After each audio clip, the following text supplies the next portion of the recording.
Hey guys, how's it going? It's 8-Bit Eric. Today we're going to take a look at an action-adventure roguelike RPG, Undermine. Now this is currently out on Xbox One and PC. It's on Game Pass, which is how I checked it out. I absolutely love Game Pass. This is supposedly going to be making its way to PlayStation 4 and Nintendo Switch later on this year, but so far it's not on those, so Game Pass was my method. Now, this game is interesting. You go into a mine, the Undermine, and you discover its secrets one peasant at a time. So you control a random procedurally generated peasant as you enter the mine, which is also procedurally generated.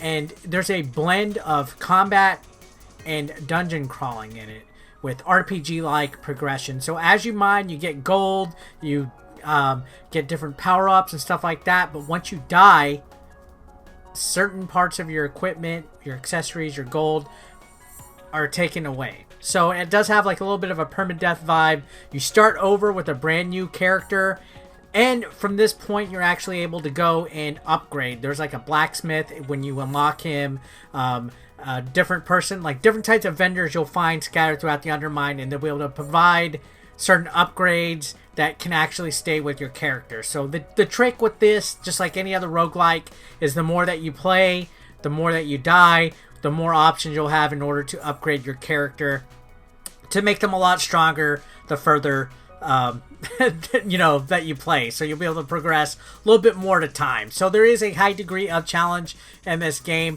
but I actually liked it. This game was really addictive in its nature, especially with that one more time factor where when you make it a certain amount of floors down into the mine and your character dies and you're like, son of a, oh, I was almost there. So then you go, you upgrade your tunic so you're protected more. You upgrade your pickaxe so you can attack better. You upgrade your bombs so they explode a little bit more. And you get all sorts of different things that can help you obtain more gold each time or to lose more gold.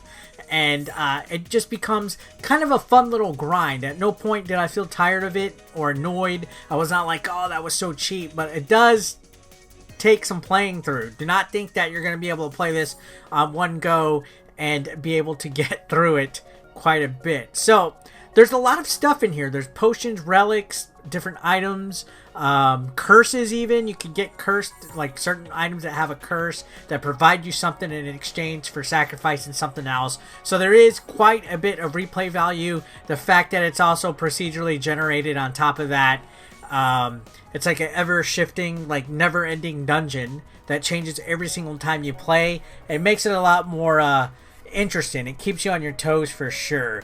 It also has pretty challenging boss fights. There was some that I was like pulling my hairs out. I was like, oh my gosh. And honestly, I do like the way that this game is laid out. It's kind of like a Legend of Zelda old school dungeon too. There's hidden paths. You find keys to unlock treasure chests. You bomb walls to find fake walls that allow you to find shortcuts and different stuff like that. So there's a huge amount of exploration elements in here.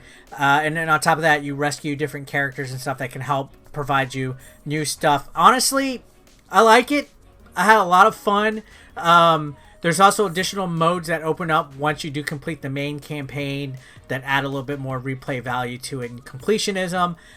Games like this, I'm a definite sucker for. Now, the one thing that also attracted me to this, and it's like that every time, because I say this like a lot of these indie reviews, is the art style. I'm a big fan of pixel sprites in my video games. I like this old school 16-bit neo-retro vibe that games like this provide. This game also threw a little bit of a Stardew Valley vibe, just in the way that it was presented, the way that it looked. This was actually in early access, I believe, on Steam for a good year or so, and now it's coming out into consoles, and again, it's on Game Pass, and that's what I like the most about Game Pass, is getting to try out a lot of these games and stuff to where you can find out whether they're good or not. Now, what's impressive about this game is the development team was actually just 2 people. There was 2 people in all that made this game, and it's actually pretty interesting every time you run across a pretty well developed indie game like this, where you can feel that there was a lot of attention to detail, a lot of passion behind it. That's honestly why I like indie games, because not only are they tributes to games of the past and they're inspired by people like, you know, within my age bracket and stuff that played classic games like this, but they like to take a little bit of a twist on top of them, make memorable gaming experiences that add a degree of old school challenge on top of feeling like something brand new. And I feel Undermine was quite an entertaining piece of game that I really enjoyed. Am I going to double dip this if it comes to Nintendo Switch? I honestly think I would, just because I feel a game like this is a perfect pick up and play type of game to play portably. You know, the Switch, I think, is an indie king. It is the best console to play indies on, especially ones like this, roguelikes, shoot 'em ups, arcade type of style games where you can pick up, play a few rounds in, and just kind of just enjoy yourself for, what, 15-20 minutes. You can get a lot done in this game in about 15 or 20 minutes.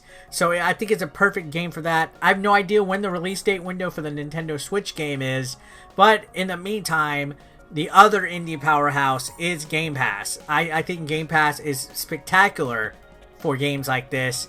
You get a lot of replay value in this, as I said. It was fun.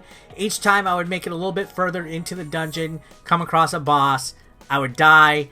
I would use that money to upgrade my strength or my power-ups or my weapons, and then I would go into the dungeon or the Undermine again and find a whole brand new dungeon for me to look and get lost in and just kind of veg out. It's almost like a weird, relaxing, yet anxious nature that this game provided because of the amount of enemies and stuff that you could find in the game. But I had a lot of fun with it personally. This, I feel, might be a hidden gem right now. I haven't seen too many people talk about it.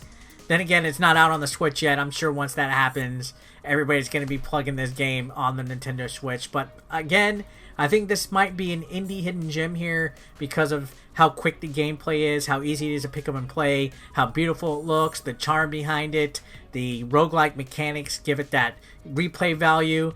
I liked everything about it. So yeah, Undermine, feel free to check it out. Trust me, it's a lot of fun, especially if you have Game Pass. There's no losing with that. You already have it. So anyways, guys, I'm going to end it right there. This was my review of Undermine. Subscribe if you're brand new to the channel. Let me know in the comments below what you think, if this looks like a game you want to check out or if it's something you want to pass. And don't forget to leave a like or a dislike. Throw it into the algorithm. Help throw some engagement. I'll see you guys on the next one. Have a great day. Peace out. Consider supporting 8-Bit Eric on Patreon for just $1 a month. Link below in the description. You want to become part of the hashtag 8BE Nation, guys? Well, be sure to pick up your official merch, now available online. Link is below in the description. We got classic t-shirts, tank tops, hoodies, and even women's apparel. Don't forget, pick up your official merch now. And while you're at it, guys, feel free to watch the next video, or why don't you catch up on one that you might have previously missed. Thanks again, guys, for all the support. I couldn't do this without you. You guys are amazing, and don't forget to subscribe and click that like button if you are brand new. Thanks again, guys. Peace out.